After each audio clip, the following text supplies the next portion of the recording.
भगवान श्री कृष्ण के कलयुगी अवतार खाटू श्याम जी करोड़ों लोगों के दिल में बसे हुए हैं। श्याम बाबा की एक झलक पाने के लिए श्रद्धालु कई किलोमीटर दूर से पैदल चलकर आते हैं।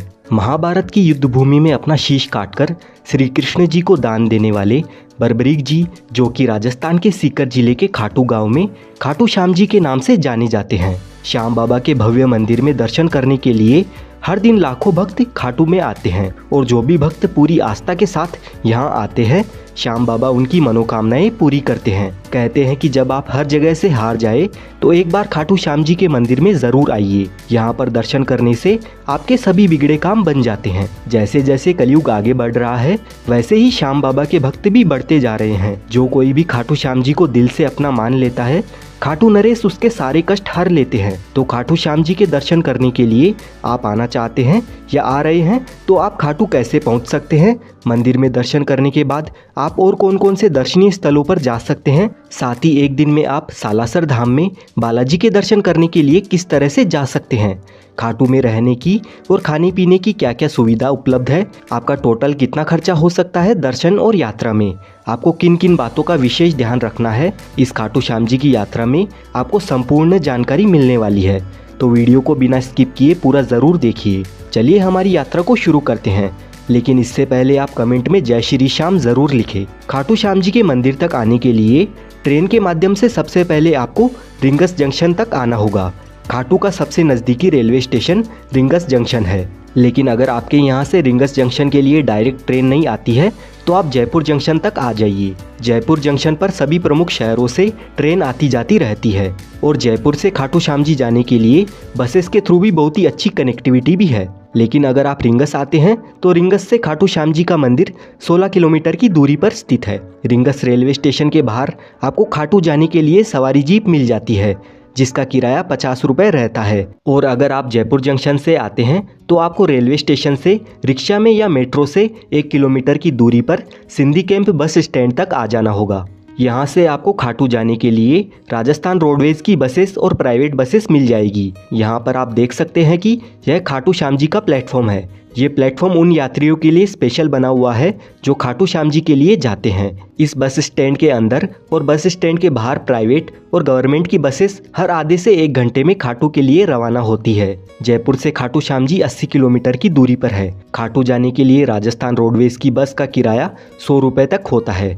इसमें बदलाव होते रहते हैं और प्राइवेट बस में नॉन एसी बस का किराया 100 रुपये और एसी बस का किराया 120 रुपये का होता है। लगभग 2 घंटे का सफ़र तय करने के बाद हम खाटू श्याम जी के बस स्टैंड पर पहुंच जाते हैं और इस बस स्टैंड से खाटू श्याम जी का मंदिर मात्र 1 किलोमीटर की दूरी पर स्थित है। बस स्टैंड से बाहर आते ही सबसे पहले आपको ये वाला प्रवेश द्वार नजर आता है।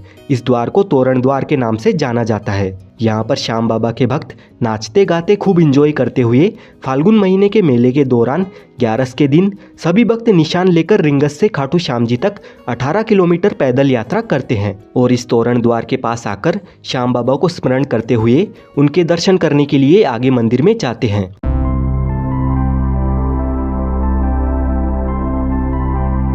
मंदिर की ओर जाते वक्त आपको रास्ते में बहुत सारी प्रसाद की दुकानें नजर आएगी। इन दुकानों से आप भी प्रसाद ले सकते हैं। श्याम बाबा को मिश्री, पेड़ा, चूरमा और गुलाब के फूल प्रसाद के तौर पर अर्पण किए जाते हैं। खाटू श्याम जी के दर्शन करने से पहले सभी भक्त मंदिर के पास में बने इस श्याम कुंड में स्नान करने के बाद ही खाटू श्याम जी के दर्शन करने के लिए जाते हैं। ये कुंड मंदिर के रास्ते में ही आता है।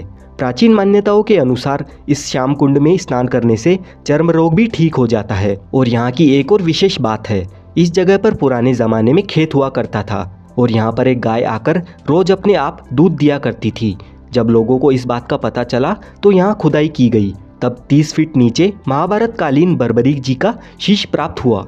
बाद में लोगों ने उस शीश को राजा रतन सिंह जी को सौंप दिया। उसके बाद कार्तिक माह की एकादशी को शीश मंदिर में सुशोभित किया गया, जिसे बाबा श्याम जी के जन्मदिन के रूप में मनाया जाता है। मूल मंदिर 1027 में रूप सिंह चौहान और उनकी पत्नी नर्मदा कंवर द्वारा बनवाया गया था। फाल्गुन माह के मेले के दौरान यहाँ पर करोड़ों की संख्या में श्रद्धालु आते हैं। इस दौरान आपको 30 से 35 किलोमीटर की लंबी रैली में पैदल गुजरकर मंदिर में प्रवेश मिलता है। इससे आप अंदाज़ा लगा सकते हैं कि बाबा श्याम के कितने भक्त मेले के समय आते हैं।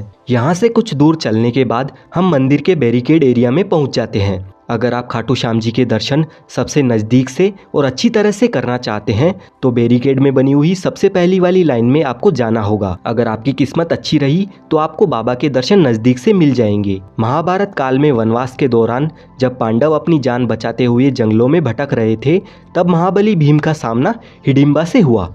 हिडिंबा ने भीम के एक पुत्र घटोत्कच को जन्म दिया। घटोत्कच और उनकी पत्नी अहिलावती से बर्बरीक पुत्र हुआ। बर्बरीक बचपन से ही वीर योद्धा थे। उनको 3 अमोघ बाण चलाने का वरदान मिला हुआ था, जिससे वे तीनों लोकों में विजय प्राप्त कर सकते थे, क्योंकि बर्बरीक जी को भगवान भोलेनाथ जी से आशीर्वाद प्राप्त था। जब कौरवों और पांडवों के बीच में युद्ध होना था, तब बर्बरीक भी महाभारत के युद्ध में शामिल होना चाहते थे। यह इच्छा उन्होंने अपनी माँ मोरवी को बताई। माता मोरवी ने बर्बरीक की इच्छा स्वीकार करते हुए उनसे बदले में 2 वचन लिए।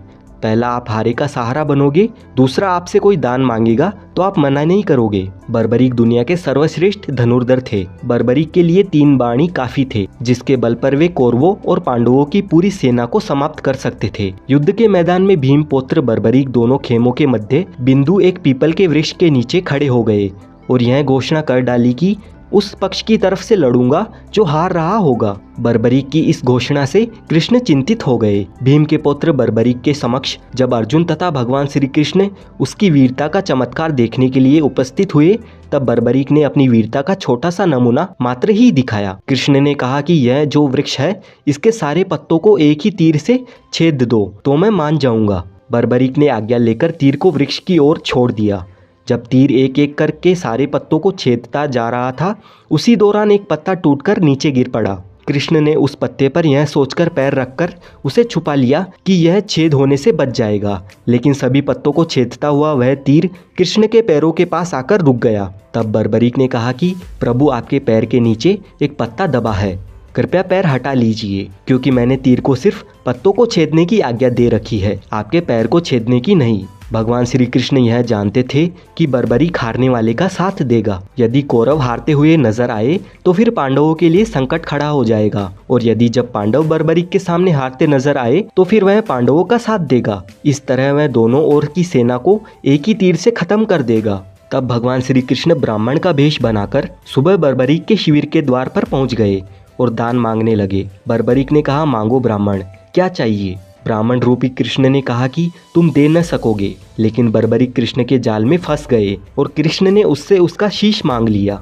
फिर बर्बरीक ने हंसी खुशी अपना शीश दान दे दिया। बर्बरीक के इस बलिदान को देखकर दान के पश्चात श्री कृष्ण ने बर्बरीक को कलयुग में स्वयं के नाम से पूजित होने का वरदान दिया, और जो भी भक्त हार रहे हैं उनका आप सहारा बनोगे, ये वरदान दिया। इसीलिए खाटू श्याम जी को हारे का सहारा बाबा श्याम हमारा, यह भक्ति भाव से कहा जाता है। आज बर्बरीक को खाटू श्याम जी के नाम से पूजा जाता है। जहाँ कृष्ण ने उनका शीश रखा था, उस स्थान का नाम खाटू है। श्याम बाबा के दर्शन हमें बहुत ही बढ़िया सुंदर तरीके से बड़ी आसानी से हो जाते हैं। खाटू श्याम जी के दर्शन करने के बाद हम आ चुके हैं प्राचीन श्याम कुंड में। यह वही प्राचीन श्याम कुंड है जहाँ से खाटू श्याम जी का शीश प्राप्त हुआ था। पहले सभी भक्त इस प्राचीन श्याम कुंड में स्नान किया करते थे, लेकिन भक्तों की संख्या अधिक बढ़ने के कारण प्राचीन कुंड के पास में ही नया कुंड बनाया गया था, और प्राचीन कुंड से ही इस वाले नए कुंड में पानी निरंतर आता रहता है। इस प्राचीन कुंड के बारे में बहुत सारे भक्तों को मालूम नहीं है, तो यहाँ पर भी आप आकर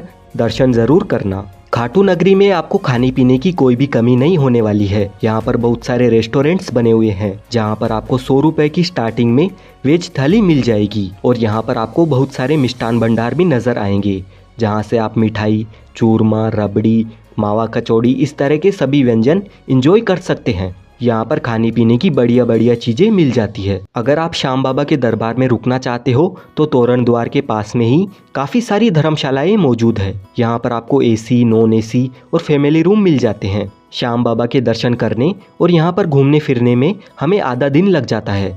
इसके बाद आप भगवान हनुमान जी के दर्शन करने के लिए जाना चाहते हैं तो खाटू के इस बस स्टैंड से सालासर जाने के लिए निरंतर बसें मिल जाती है, जिनमें पर पर्सन 120 रुपए का किराया लगता है, और सालासर पहुंचने में 3 घंटे का समय हमें लग जाता है। सालासर बस स्टैंड पर पहुंचने के बाद यहाँ से मात्र 5 मिनट चलने के बाद हम सालासर मंदिर के गेट नंबर 1 पर पहुंच जाते हैं। सालासर बालाजी मंदिर भगवान हनुमान जी के भक्तों के लिए एक धार्मिक स्थल है। यह राजस्थान के चूरू जिले में जयपुर बीकानेर राजमार्ग पर स्थित है। हर साल देश भर से असंख्य भक्त भक्त यहाँ पर बालाजी के दर्शनों के लिए सालासर धाम आते हैं। यहाँ पर हर साल चैत्र पूर्णिमा और अश्विनी पूर्णिमा पर बड़े मेलों का आयोजन किया जाता है। भारत में यह एकमात्र बालाजी का मंदिर है जिसमें बालाजी की दाढ़ी और मूंछ है। सालासर धाम में आने वाले सभी यात्रियों की सुविधा व धाम का विकास श्री बालाजी मंदिर के माध्यम से श्री हनुमान सेवा समिति द्वारा किया जाता है। यहाँ रहने के लिए कई धर्मशालाएं और खाने पीने के लिए रेस्टोरेंट्स बने हुए हैं। श्री सालासर बालाजी मंदिर में बालाजी को चूरमा का भोग लगाया जाता है और जो बालाजी की मूर्ति है वो स्वयंभू है, यानी जमीन से निकली हुई है। तो आप खाटू श्याम जी के दर्शन करने के बाद सालासर धाम में भी आ सकते हैं। ये मंदिर भी काफी भव्य और दिव्य है। यहाँ पर बालाजी आपकी सारी मनोकामनाएं पूरी करते हैं। अगर आप खाटू श्याम जी की यात्रा एक ही दिन में करते हैं तो आपको 500 रुपए से लेकर 600 रुपए तक का खर्चा आ सकता है। वहीं अगर आप होटल लेकर रुकते हैं तो आपका 1000 रुपए से लेकर 1500 रुपए तक का खर्चा आ सकता है। साथ ही आप सालासर बालाजी मंदिर के दर्शन करने भी जाते हैं तो 300 रुपए से 500 रुपए तक का खर्चा आपका वहां पर हो सकता है। इसी के साथ हमारी खाटू श्याम जी की यात्रा संपूर्ण हो जाती है। मुझे उम्मीद है आपको ये वीडियो अच्छा लगा है। अगर आपको वीडियो पसंद आया है तो वीडियो को लाइक करें, चैनल को सब्सक्राइब कर ले। इस वीडियो की रिगार्डिंग आपका जो भी सवाल है आप कमेंट करके पूछ सकते हैं। साथ ही इस वीडियो को अपनी फैमिली, फ्रेंड्स या आप जिस किसी के साथ में भी बाबा के दरबार में आना चाहते हैं उनके साथ शेयर ज़रूर करें।